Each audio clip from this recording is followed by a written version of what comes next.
자, 지금부터 녹화를 하도록 하겠습니다. 우리가 이제 먼저요, 이번 시간은 뭐냐면 법률 관계에 관한 것이요. 법률 관계. 이 법률 관계에서 우리가 한 문제가 나온다 이 말이죠. 그러면 법률 관계라고 하는 것은 뭐냐? 갑과 을이요.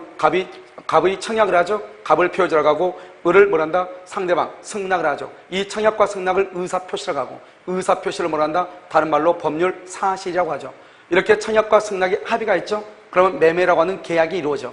이 계약을 뭐라 한다? 그것을 법률 요건이라고 하고 법률 요건을 원인이라고 하고 이런 법률 요건 원인에 의해서 뭐가 나온다? 결과가 나오는 거죠. 이 결과로서 갑은 을한테 등기를 해줄 의무가 있고 을은 갑한테 대금을 지급할 의무가 있고 갑은 을한테 등기를 해주는 대신에 저해금을 받을 권리가 있고 을은 등기를 받을 권리가 있다 이 말이죠. 이것을 뭐라 한다? 권리와 의무 관계라고 얘기하는 것이고 이 권리와 의무를 줄여서 권리 관계라고 하고 이러한 권리 관계로 이루어진 법을 무슨 말로 한다? 법률 관계. 이런 법률 관계로 이루어진 것을 실체법이라고 하고 우리 민법은 실체법이고 이런 법률 관계는 인간관계하고 비교가 되죠. 그래서 인간관계는 부부간이라든가 가족간이라든가 친구 사이의 만남을 약속하는 걸 인간관계라고 하고 그러한 인간관계는 권리와 의무가 없다 이런 말이죠. 그래서 이 구조를 먼저 보고 그 다음에 여기서 이제 보면은 우리가 법률 사실과 법률 요건과 법률 효과를 본단 말이죠. 청약과 승낙을 말한다? 법률 사실이라고 얘기했죠.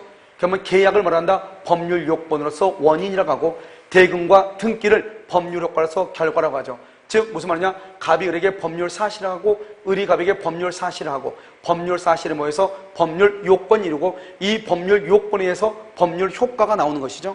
그럼 지금부터 법률 사실이라는 것은 뭐냐? 법률 사실. 법률 사실은 법률 요건의 구성 요소가 되는 것을 법률 사실이라고 한다. 즉 청약과 승낙의 의사표시가 합치가 되면 매매라고 하는 계약이 이루어진다 이런 말이죠. 그 다음에 법률 요건은 뭐냐?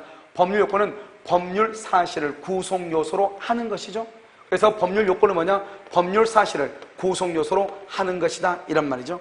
그 다음에 또 법률 요건은 여기에서 또 보면 법률 요건은 뭐다? 원인인데 법률 효과라고 하는 결과에 대한 원인이다 이 말이죠. 그래서 법률 효과라고 하는 결과에 대한 원인을 법률 요건이라고 하고 그 다음에 법률 요건이나 원인이 똑같죠. 법률 효과의 결과가 똑같죠. 그래서 뭐라 한다? 법률 요건은 법률 효과에 대한 원인이다. 그래서 법률 효과에 대한 원인이다 이런 말이죠. 그 다음에 여기서 이제 법률 효과는 뭐냐? 법률 효과는 법률 요건이라고 하는 원인에 대한 결과죠. 그래서 법률 효과는 법률 요건이라고 하는 원인에 대한 결과를 법률 효과라고 하는 것이다 이 말이고요. 법률 효과는 법률 요건에 대한 뭐다? 결과 이렇게. 그래서 법률 효과는 법률 요건에 대한 결과다 이렇게 얘기하죠. 그러면 이건 이제 전체적으로 얘기하면은 항상 중심이 법률 요건이 돼야 되겠죠. 자 그럼 보면 전체를 얘기하면 이렇게 하죠. 법률 요건은 법률 사실을 구성 요소로 하여 법률 효과라고 하는 결과에 대한 원인이 되는 것을 법률 요건이다 이렇게 얘기하는 거예요. 알겠죠? 그래서 이 말을 알고 그 다음에 여기 있죠. 이 갑과 을이 청약과 승낙에서 계약을 하죠. 계약을 하면 이 청약과 승낙을 뭐라 한다? 의사표시 법률 사실이라고 하고 청약과 승낙에 합의가 있죠. 계약이라고 하고 계약을 법률 요건 원인행위라고 하고 이 계약에 의해서 권리와 의무가 발생하죠. 이러한 권리와 의무가 발생하는 것을 법률 효과 결과라고 하는데 이러한 계약 법률 요건을 뭐란다? 그것을 채권행위라고 얘기해요. 채권행위. 법률 효과를 뭐란다? 물권행위로서 처분행위다. 이렇게 얘기한단 말이죠. 그러면 여기서 채권행위라고 하는 것은 뭐냐? 계약이죠. 여러분 계약을 체결하면 어떻게 된다? 계약을 하게 되면 의무가 발생하죠. 그래서 여기서 보면 채권행위는 의무를 부담한다. 이렇게 얘기하죠. 의무가 있으면 그 의무를 뭐를 해야 돼? 이행을 해야 되는데 의무를 이행하지 않는 것을 채무불행이라고 하고 채무불행이 있으면 계약을 해제하고 그 다음에 원상 회복 의무를 청구하고 그 다음에 손해배상을 청구할 수 있다 이런 말이죠. 그런데 이 의무 부담이라는 것은 누가 하는 것이냐? 의무 부담은 누구든지 할 수 있다. 그래서 우리는 타인 소유물에 대해서 매매계약, 타인 소유물에 대해서 임대차 계약을 체결할 수가 있다 이런 말이죠. 그런데 이 의무 부담에 의해서 의무를 이행하게 되죠. 의무를 이행하면 더 이상 의무를 이행할 것이 없어지죠. 더 이상 이행에 문제가 없는 것 그것을 뭐라 한다? 처분행위라고 하는 것이고, 처분행위는 처분 권한자가 하는 것이고, 처분 권한이 없는 사람이 하게 되면 그것은 무효가 되는 것이다 이 말이죠.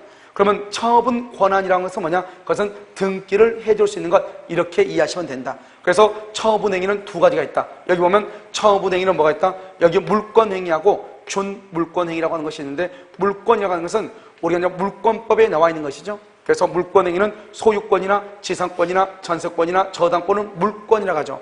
이러한 물권에 관한 행위를 모든 것을 다 물권행위로서 처분행위라고 하고, 처분행위는 처분 권한이 있어야 된다. 즉 소유권을 이전해 준다, 소유권을 포기한다, 지상권을 설정을 한다, 지상권을 양도를 한다, 지상권을 뭐한다? 포기한다. 이런 것들, 이런 모든 것들이 다 물권에 관한 것이죠. 이것을 물권행위라고 하고, 이러한 물권행위는 다른 말로 처분행위고, 처분행위는 처분 권한이 있는 사람만 하는 것이다 이런 말이죠. 그럼 여기요 준물권행위가 있는데, 준물권행위는 물권행위는 아니지만 물권행위에 준해서 이 행위의 문제를 남기지 않는 것을 얘기해. 가장 대표적인 게 뭐다? 채권양도다. 또는 채권양도, 채무면제, 무채 재산권의 양도, 이런 것들이 있단 말이죠. 이것을 채권양도, 무채 채무면제, 무채 재산권의 양도, 이렇게 얘기하죠. 이것을 우리는 뭐란다? 처분행위, 이렇게 얘기하고, 그 다음에 채권행위를 뭐란다? 채권은 의무를 부담하죠. 채권행위는 뭐라 한다? 무슨 계약을 다 채권행위라고 그래. 그래서 매매, 교환, 증여와 같은 것을 채권행위, 의무 부담행위라고 한다. 그래서 여러분 시험에 나중에 뭐라 나오냐? 다음 중에서 채권행위에 해당하는 것, 그럼 뭘 찾는다? 매매, 증여, 교환, 이런 것을 찾으면 된다 이런 말이죠. 그 다음에 의무 부담행위인 것은 찾으면 매매, 증여, 교환, 이런 것을 찾으면 돼. 그럼 만약에 이런 것을 나올 수 있죠. 일방 예약이라고 나올 수 있어요. 예약. 예약은 뭐냐? 예약은 언제나 채권 계약이요. 예약도 언제나 채권 계약이란 말이죠. 계약. 그래서 예약의 경우도 의무 부담행위, 채권행위다 이렇게 얘기한다. 그래서 우리가요 물권행위, 준물권행위를 뭐란다? 처분행위라고 얘기한다 이란 말이죠. 알겠죠? 그래서 여러분들이 여기까지를 정확하게 알아야 된다 이란 말이죠. 이것은 전체적인 법의 구조가 되는 것이다. 여기까지.